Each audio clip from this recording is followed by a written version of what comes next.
وعباد الرحمن الذین یمشون علی الارض ہونا،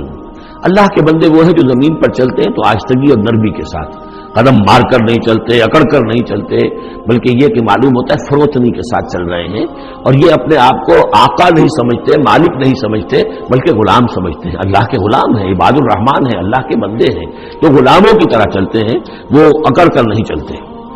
وَإِذَا خَاطَبَهُمُ الْجَاهِلُونَ قَالُوا سَلَامًا، ایک ان کا وصف یہ ہے کہ جب جاہل لوگ، اجڑ لوگ، مشتعل مزاج لوگ خامخواہ ان سے الجھنا چاہیں، بحث و مباحثے میں انہیں جو ہے وہ خامخواہ الجھانا چاہیں، تو وہ کہتے ہیں سلام، وہ الجھتے نہیں ہیں، بحث اور تمہیز کے اندر نہیں۔ جب وہ دیکھتے ہیں کہ ایک شخص بحث پر اتر آیا ہے، وہ اب بات سمجھنا نہیں چاہتا، اس کے اوپر ضد جو ہے وہ مسلط ہو چکی ہے، تو اب خامخواہ اس کے ساتھ وہ الجھے رہنا، جس کو ہم کہتے ہیں ہمارے ہاں وہ پنجاب میں یہ سیل پھنسا کر آدمی جو ہے وہ اپنا وقت ضائع کرے، اس کا بھی وقت ضائع کرے، کوئی فائدہ نہیں۔ میچور آدمی یہ کہ دیکھے اگر تو واقعی یہ بات سمجھنا چاہ رہا ہے تو سمجھائے، نہیں سمجھنا چاہتا، اس کی اصل میں نیت ہی نہیں ہے، تو پھر خامخواہ اس کے ساتھ الجھنے کا فائدہ نہیں۔ والذین یبیتون لربہم سجدا وقیاما، اور وہ لوگ کہ جو راتیں بسر کرتے ہیں اپنے رب کے لیے سجدے اور قیام میں۔ یہاں وہ بات بہت واضح ہو گئی، جہاں تک 5 فرض نمازیں ہیں وہ تو فرض ہیں، وہ تو تعمیر سیرت کی بنیادیں ہیں، ان کی تو مداومت کرنی ہے۔ والذین یحافظون والذین هم علی صلواتہم یحافظون، لیکن یہ لوگ جو ہیں جن کے دل آشنا ہو گئے ہوں اللہ سے، اگر یہ اللہ کے ساتھ دوستی ہو چکی ہو، تو پھر یہ کہ رات کا وقت ہوتا ہے کہ جس میں وہ پھر بندہ اٹھتا ہے، کوئی دیکھ نہیں رہا ہے، لوگ سوئے ہوئے ہیں، کوئی ڈسٹربنس نہیں ہے۔ خیر ہماری تو آج کل شہری زندگی میں راتوں میں بھی ڈسٹربنس رہتی ہے، لیکن یہ کہ عام طور پر بہرحال دن کے مقابلے میں تو ایک سکون کی کیفیت ہوتی ہے، اس وقت اپنے رب سے راد و نیاز کی باتیں، کبھی اس کے سامنے کھڑے ہیں، کبھی سر بسجود ہیں۔ والذین یبیتون لربہم سجدا وقیاما والذین یقولون، اور وہ کہتے رہتے ہیں سب کے باوجود، ربنا اصرف عنا عذاب جہنم، اے رب ہمارے عذاب جہنم کو ہم سے پھیر دے، دور کر دے۔ یہ سورہ نور میں بھی ہم نے پڑھا تھا کہ وہ ساری شخصیت جو ہے بیان کرنے کے بعد وہ اس کے بعد بھی لرزاں و ترساں رہتے ہیں۔ یوم تتقلب فیہ القلوب والابصار، ڈرتے رہتے ہیں اس دن کے خیال سے کہ جس میں نگاہیں اور دل الٹ دیے جائیں گے قیامت کے دن سے۔ ان عذابھا کان غراما، یقیناً اس کا عذاب جو ہے وہ چمٹ جانے والی شے ہے۔ انہا ساعت مستقر و مقامہ، پروردگار وہ جگہ جہنم جو ہے یقیناً بہت بری جگہ ہے، مستقل قیام کے لیے بھی اور تھوڑی دیر کے لیے بھی۔ جو میں نے عرض کیا تھا کہ دنیا میں بری سے بری جگہ بھی جو ہے اس میں بھی آپ تھوڑی دیر کے لیے جائیں گے تو ریکریشن ہو جائے گی چینج کی وجہ سے، اور اچھی سے اچھی جگہ جو ہے اس میں بھی مستقل رہنا پڑے تو پھر اس کے اندر کوئی حسن اور کوئی جو ہے دلچسپی باقی نہیں رہے گی۔ تو اس کے بجائے جو جنت کا اور جنت کا تصور دیا جا رہا ہے، جنت اتنی اچھی جگہ ہے کہ مستقل طور پر رہنے کے باوجود اس کی دلچسپیوں میں، اس کی رہنمائیوں میں کوئی کمی نہیں ہوگی، اور جہنم اتنی بری جگہ ہے کہ ایک لہجے کے لیے بھی کسی کا قدم وہاں گیا تو وہ اپنی پوری جو ہے سختی اس کے اوپر ظاہر کر دے گی۔ والذین اذا انفقوا لم یسرفوا ولم یقتروا وکان بین ذلک قواما، اور وہ لوگ کہ جو خرچ کرتے ہیں تو نہ تو وہ اسراف کرتے ہیں اور نہ ہی بخل سے کام لیتے ہیں، بلکہ اس کے بین اعتدال جو ہے واقعہ یہ ہے کہ دنیا کا مشکل ترین کام ہے، توازن اور اعتدال۔ ظاہر بات ہے یہ لوگ جو میچور ہیں، سمجھدار ہیں، اب ان کے ہاں یہ ہوگا کہ ان کے اس خرچ کرنے کے معاملے میں بھی اعتدال ہوگا۔ والذین لا یدعون مع اللہ الہا آخر، 3 کبیرہ گناہ وہ ہیں جیسا کہ ہم نے پڑھا ہے سورہ نساء میں بھی، ان تجتنبوا کبائر ما تنہون عنہ، تو بڑے بڑے گناہ وہ کون سے ہیں کہ جن سے اگر تم باز رہو تو باقی چھوٹے گناہ تو اللہ تعالیٰ جو ہے وہ معاف بھی کرتا رہے گا۔ اور ان میں سے سب سے بڑا تو 2 مرتبہ فرمایا شرک، اور شرک کے بعد پھر قتل ناحق اور پھر زنا، یہ 3 ہیں۔ قتل ناحق سے بھی در حقیقت تمدن کی جڑ کٹ جاتی ہے، اور زنا سے تمدن جو ہے وہ سڈاس بن جاتا ہے، پھر اس کے اندر گندگی ہو جاتی ہے۔ تو اس حوالے سے یہ 3 چیزیں یہاں بیان کی جا رہی ہیں۔ والذین لا یدعون مع اللہ الہا آخر، وہ لوگ کہ جو نہیں پکارتے اللہ کے ساتھ کسی اور معبود کو۔ ولا یقتلون النفس التي حرم اللہ الا بالحق، نہ ہی قتل کرتے ہیں کسی جان کو جس کو کہ اللہ نے محترم ٹھہرایا ہے مگر حق کے ساتھ۔ قتل کے بدلے قتل والا معاملہ ہے، یا مرتد کا قتل ہے، یا زانی شادی شدہ کا رجم ہے، جو بھی ہے۔ ولا یزنون، نہ وہ زنا کرتے ہیں۔ ومن یفعل ذلک یلقى اثاما، اور جو کوئی بھی یہ کام کرے گا وہ اس کی پاداش کو پکڑ کر اس کو جو ہے اس حاصل کر کے رہے گا، یعنی لازمہ اس کی سزا اس کو مل کر رہے گی۔ یلقى اثاما یضاعف له العذاب یوم القیامہ، قیامت کے دن اس کا عذاب دگنا کر دیا جائے گا۔ یہ آیت اس اعتبار سے بہت اہم ہے کہ منکرین حدیث نے بہت شور مچایا ہوا ہے کہ قرآن مجید میں کہیں عذاب قبر کا کوئی تذکرہ نہیں ہے، صراحتاً واقعتاً نہیں ہے، احادیث میں بہت تفصیل ہے، لیکن یہ کہ یہ مقام ایسا ہے کہ جس سے ثابت ہوتا ہے کہ قیامت کے دن سے پہلے بھی عذاب ہے، یضاعف لہ العذاب یوم القیامہ، دگنا کیا جائے گا ان کے لیے عذاب قیامت کے دن۔ اس کا مطلب ہے کہ عالم برزخ میں بھی ان کے لیے عذاب ہے۔ اور جو فرمایا گیا ہے کہ یہ جو قبر کا گڑھا ہے یا یہ جہنم کے گڑھوں میں سے ایک گڑھا ہے اور یا جنت کے باغیچوں میں سے ایک باغیچہ ہے، اور یا تو وہاں ایک کھڑکی کھول دی جاتی ہے جنت کی جہاں سے ٹھنڈی ہوائیں اور خوشبوئیں آتی رہتی ہیں، اور یا یہ کہ کھڑکی کھول دی جاتی ہے جہنم کی طرف جس سے آگ کی لپٹ اور گرمی جو ہے اور لو جو ہے وہ آتی رہتی ہے۔ یضاعف لہ العذاب یوم القیامہ، قیامت کے دن اس کے لیے عذاب دگنا کر دیا جائے گا، ویخلد فیہ مہانا، اور پھر وہ رہے گا اس عذاب میں ہمیشہ ہمیشہ۔ الا من تاب، استثناء ہے، استثناء یہ ہے من تابہ، جو جس نے توبہ کر لی دنیا ہی کے اندر موت کے آنے سے پہلے پہلے، ما لم یغرغر،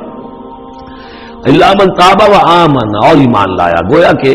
جو شخص اس قسم کے گناہوں میں مبتلا ہوتا ہے چاہے وہ قانوناً کافر نہ ہو، حقیقتاً وہ کافر ہو جاتا ہے، ایمان اس کے دل سے نکل جاتا ہے، لہذا توبہ گویا کہ اثر نو ایمان لانے کے مترادف ہے۔ الا من تاب و آمن وعمل عملا صالحا، اور وہ پھر عمل کرے نیک، فاولئک یبدل اللہ سیئاتہم حسنات، تو ایسے لوگوں کی برائیوں کو اللہ تعالیٰ نیکیوں سے بدل دیتا ہے۔ اس کے دونوں معنی ہے کہ توبہ کے نتیجے میں ایک تو نامہ اعمال میں جو اندراج ہوا تھا برائی کا وہ صاف ہو جائے گا اور اس کی جگہ نیکی کا اندراج ہو جائے گا، اور یہ معنی بھی ہے کہ زندگی میں اس دنیا میں توبہ کے نتیجے میں اخلاق جو ہے وہ پاک صاف ہو جاتے ہیں، دامن اخلاق کے دھبے دھل جاتے ہیں، اور انسان کا جو دامن کردار ہے پھر صاف شفاف ہو جاتا ہے۔ وَكَانَ اللَّهُ غَفُورًا رَحِيمًا، اور اللہ تعالیٰ غفور الرحیم ہے۔ وَمَن تَابَ وَعَمِلَ صَالِحًا، اب دوبارہ تکرار کی گئی، اور جو توبہ کرے اور پھر نیک عمل کرے، فَإِنَّهُ يَتُوبُ إِلَى اللَّهِ مَتَابًا، تو وہ ہے کہ جو توبہ کرتا ہے اللہ کی جناب میں جیسا کہ توبہ کرنے کا حق ہے۔ توبہ کی تسبیحیں ہو رہی ہوں، استغفار کی تسبیحیں ہو رہی ہوں، اور آیت کریمہ کے ختم ہو رہے ہوں 1.25 لاکھ کا اور لاکھ کا، لیکن حرام خوری جو کی تون جاری ہو، وہ سارے غلط کام ویسے کہ ویسے جاری ہو، وہ کوئی توبہ نہیں ہے، اس کا کچھ حاصل نہیں۔ والذین لا یشهدون الزور، اور وہ لوگ کہ جو جھوٹ کے پر موجود بھی نہیں رہتے، جھوٹ کی گواہی والی بات نہیں ہے یہاں، لیکن جھوٹ کی گواہی تو گویا کہ اس کے اندر خود بخود امپلائڈ ہے، یعنی ان کے اندر صداقت اور حق کے ساتھ اتنی غیرت ہوتی ہے کہ جہاں کوئی جھوٹ کا گزر بھی ہو وہاں وہ اپنی موجودگی بھی پسند نہیں کرتے، جھوٹ کا دھندا ہو رہا ہو، جھوٹ کا کاروبار ہو رہا ہو، جھوٹ بولا جا رہا ہو، یہ وہاں پر ان کی غیرت اور حمیت جو ہے صداقت کے ساتھ اور سچ کے ساتھ وہ اتنی ہے کہ وہ وہاں موجودگی بھی اپنی برداشت نہیں کرتے۔ وَإِذَا مَرُّوا بِاللَّغْوِ مَرُّوا كِرَامًا، اسی طریقے سے جب وہ کسی لغو کام کے پاس سے گزرتے ہیں تو اپنے دامن کو بچا کر گزر جاتے ہیں۔ دیکھیے وہاں بھی تھا سورہ مومنین کو شروع کی آیات میں وَالَّذِينَ هُمْ عَنِ اللَّغْوِ مُعْرِضُونَ، کہ جو لغو سے اعراض کرتے ہیں، اور یہاں یہ کہ اس کے پاس سے اگر گزر ہو بھی جائے اتفاقاً، خود تو قصد کرنا جو ہے بہت دور کی بات ہے، اس کو کوئی امکان ہی نہیں، اتفاقاً آپ راستہ چل رہے ہیں اور دیکھ رہے ہیں کوئی مداری کا تماشا ہو رہا ہے، آپ کا کوئی ارادہ نہیں تھا، لیکن وہاں رکیے بھی نہیں، وہاں سے جو ہے اپنے دامن کو بچاتے ہوئے نکل جائیے۔ والذین اذا ذکروا بآیات ربہم، اور وہ لوگ کہ جن کو جب ان کے رب کے آیات کے ذریعے سے نصیحت کی جاتی ہے، سمجھایا جاتا ہے، لم یخروا علیہا صما وعمیانا، تو نہیں گر پڑتے اس پر بہرے اور اندھے ہو کر۔ اس کے بھی دونوں معنی ہیں، ایک تو یہ کہ مخالفت پر اندھے بہرے ہو کر کمر کس لینا جیسے کہ قریش کر رہے تھے، تو گویا کہ تعریض ہے، ان پر ایک تنزیہ انداز ہے یہ کہ یہ لوگ جس طریقے سے کر رہے ہیں وہ معاملہ اللہ کے بندوں کا نہیں ہوتا۔ لیکن یہ دوسری طرف یہ بات بھی ہے کہ آیات قرآنیہ کو بھی اندھے بہرے ہو کر تو نہیں پڑھنا ہے اور سننا ہے، بلکہ غور کرنا ہے۔ افلا یتدبرون القرآن ام علی قلوب اقفالها، تو کیا یہ قرآن کی آیت پر تدبر نہیں کرتے؟ وتدبروا فیہ لعلکم تفلحون، تدبر کرو تاکہ تم سمجھو۔ تو اس طریقے سے محض جو ہے وہ قرآن مجید کو بھی اندھے بہرے ہو کر جو ماننا جو ہے اس سے بھی بہرحال عباد الرحمن جن کی یہاں تعریف کی جا رہی ہے ان کے مقام سے وہ جو مقام ہے ان کے مرتبے سے فروتر ہے۔